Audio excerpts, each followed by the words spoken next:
और अब बात है प्रदूषण की। न सिर्फ राष्ट्रीय राजधानी बल्कि बिहार में भी प्रदूषण का स्तर बढ़ता ही जा रहा है। बड़ी खबर आपको बता रहे हैं, प्रदूषण से एयर क्वालिटी इंडेक्स का आंकड़ा बढ़ता ही जा रहा है। कटिहार में जहां ये 400 के पार हो गया है, वहीं मोतिहारी में 373 पहुंच गया है।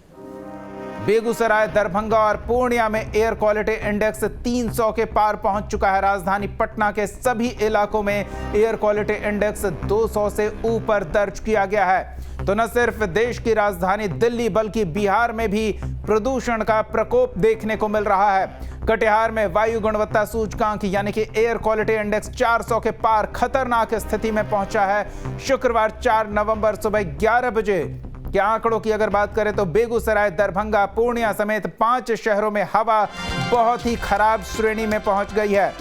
कटिहार सबसे बुरे हाल है, वहां बेगूसराय में 305, जबकि समस्तीपुर, पटना, मुजफ्फरपुर और अररिया की बात करें तो अधिकांश जगहों पर एयर क्वालिटी इंडेक्स 200 से ऊपर। आरा, औरंगाबाद, भागलपुर, बिहार शरीफ और छपरा में 200 से 250 के बीच एयर क्वालिटी इंडेक्स दर्ज किया गया है। तो ये खतरनाक और बेहद खतरनाक की श्रेणी में गया, हाजीपुर, किशनगंज और मुंगेर की बात करें तो यहां स्थिति कुछ नियंत्रण में है। गया में 214, अन्य जगहों पर 200 से कम। तो प्रदूषण का प्रकोप बिहार में भी देखने को मिल रहा है। तो सीधे आपको राजधानी पटना लिए चलते हैं। सहयोगी आदित्य झा हमारे साथ जुड़े हुए हैं और उनसे जानते हैं क्या पटना में भी अब सांस लेने में लोगों को परेशानी होने लगी है। एयर क्वालिटी इंडेक्स का आंकड़ा पूरे बिहार का चौंकाने वाली स्थिति दिखा रहा है। आदित्य,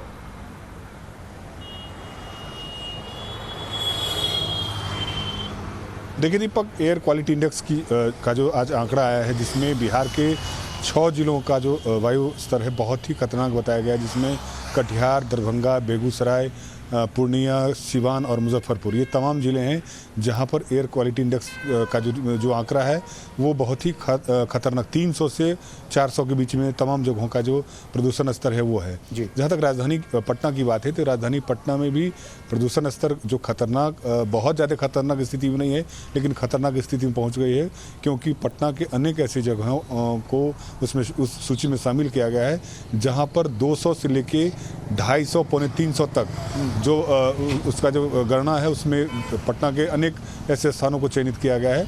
तो जैसे ही ठंड का प्रकोप बढ़ने लगता है, जैसे ठंड आनी शुरू होती है तो ये समस्या हमेशा शुरू आती रहती है कि ठंड जैसे जैसे बढ़नी शुरू होगी वैसे वैसे प्रदूषण का जो स्तर है, क्योंकि हवा का जो दबाव क्षेत्र है वो ऊपर नहीं जा कर के ज़मीन की तरफ आता है। इसी कारण जो परेशानी होती है, जो पॉल्यूशन है वो बहुत ऊपर नहीं जा कर के सतही स्तरों पर फैल जाता है, तो ये परेशानी का सबब है। और जिस तरीके से जो पॉल्यूशन बढ़ रहा है, ये राजधानी नहीं पूरे बिहार में जो जिस तरीके से गाड़ियों की संख्या बढ़ी है, सरकार की तरफ से और परिवहन विभाग की तरफ से भी गाइडलाइंस आए हैं कि प्रदूषण मुक्त गाड़ियों को जल्द से जल्द हटाने का प्रयास भी कर रही है। राजधानी पटना में डीजल से चलने वाले जितने ऑटो थे उनको बंद कर दिया गया है ताकि जो प्रदूषण का स्तर है उस पर कंट्रोल किया जा सके। लेकिन फिर भी ठंड के मौसम में लगातार ये परेशानी आती रहती है और लोगों को सांस लेने में परेशानी होती है, खास करके वैसे मरीज जो जिनको अस्थमा की शिकायत है, दम फूलने की शिकायत है, सर्दी की शिकायत है, तो हार्ट से जुड़े हुए जो भी पेशेंट है उनके लिए ये मौसम बहुत ही खतरनाक होता है। तो एक तरह से कहा जा सकता है कि प्रदूषण स्तर कमोबेश पूरे बिहार में बहुत ही खतरनाक। बिल्कुल, लेकिन आदित्य, बिहार की अगर बात करें तो वहां राष्ट्रीय राजधानी वाली समस्या नहीं है, जहां बगल के राज्यों में पराली जलाई जा रही है, धुआं हो रहा है या अन्य कारण है। बिहार में प्रदूषण इतनी भयावह स्थिति में अचानक से पहुंच गया, क्या कारण मान रहे हैं जानकार?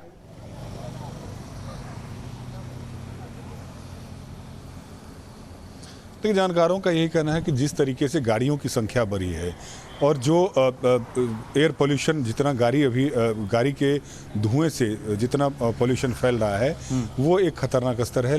खास करके ठंड के महीने में जब वातावरण में जो इस तरीके का पोल्यूशन फैलाने वाले जो गैसेज होते हैं वो हवा में बहुत ऊंचे तक नहीं जा पाती है।